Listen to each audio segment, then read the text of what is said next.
En question principale, je reconnais maintenant le chef du troisième groupe d'opposition. Madame la Présidente, depuis l'arrivée au pouvoir de la CAQ, le prix des maisons a augmenté de 74 pendant que les salaires n'ont augmenté que de 24 C'est une crise qui est grave. C'est aussi toute une génération qui a vu sa capacité de devenir propriétaire disparaître. En l'espace de 5 ans, j'en ai parlé souvent, c'est un bris du contrat social. Il y a un problème d'offre et de demande. On sait que du côté de la demande, c'est complètement hors de contrôle avec une immigration temporaire qui est largement, pour l'essentiel, imposée par le fédéral au gouvernement de la CAQ. Mais il y a aussi l'offre. Et l'offre est une des pires depuis 30 ans. On est en tête à la traîne sur le plan des mises en chantier avec seulement 32 000. Et là, la ministre de l'Habitation nous avait promis d'augmenter grandement les mises en chantier.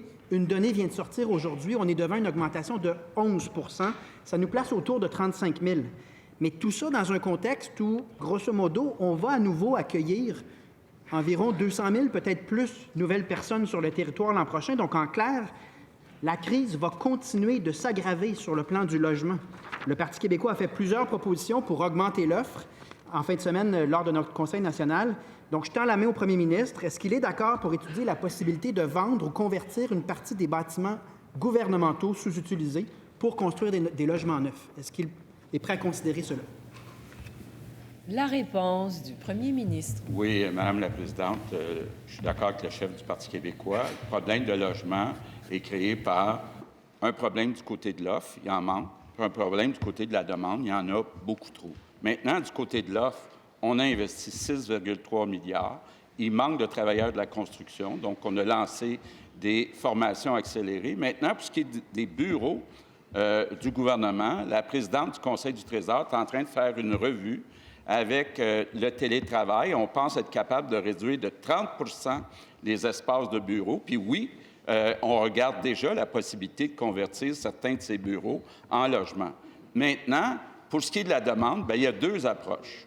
Il y a l'approche du PQ qui attend le grand soir de la souveraineté d'ici 2030. Puis il y a l'approche de la CAQ qui est d'agir maintenant sur ce qu'on contrôle, puis de dire au gouvernement fédéral qui est déjà ouvert à ce que les immigrants à l'avenir, temporaires, soient préapprouvés par le Québec, ce que refuse d'appuyer le Parti québécois. Première complémentaire. Madame la Présidente, peu importe le sujet, le premier ministre me parle du Grand Soir. Je le sais qu'il a hâte. Je le sais qu'il a dédié la plus grande partie de sa carrière à ce Grand Soir-là. Ça s'en vient, Monsieur le premier ministre. Mais là, on parle d'habitation.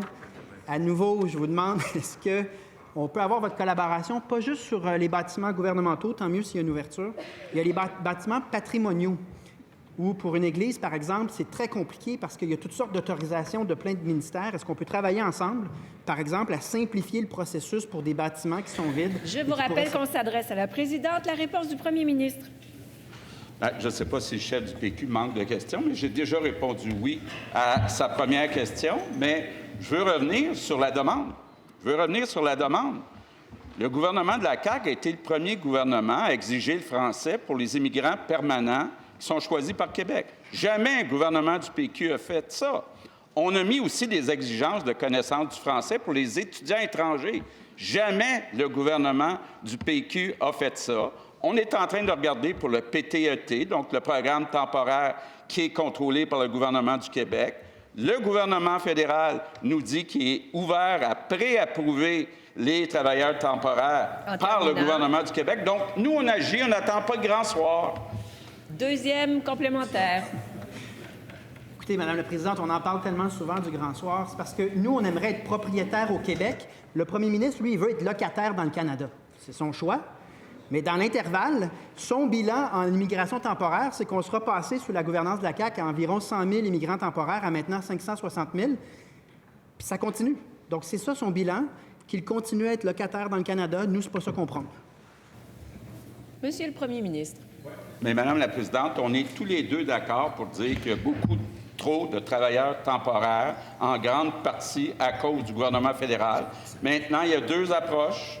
Il y a l'approche de la CAQ où on dit on utilise les outils qu'on a au gouvernement du Québec, ce qu'a jamais fait un gouvernement du PQ quand ils ont été au pouvoir. Puis oui, on parle avec le gouvernement fédéral qui dit qu'il y a une ouverture à préapprouver les travailleurs temporaires qui sont choisis par le fédéral, qui soient préapprouvés par le gouvernement du Québec. Donc, contrairement au PQ, on n'attend pas le grand soir, on agit maintenant.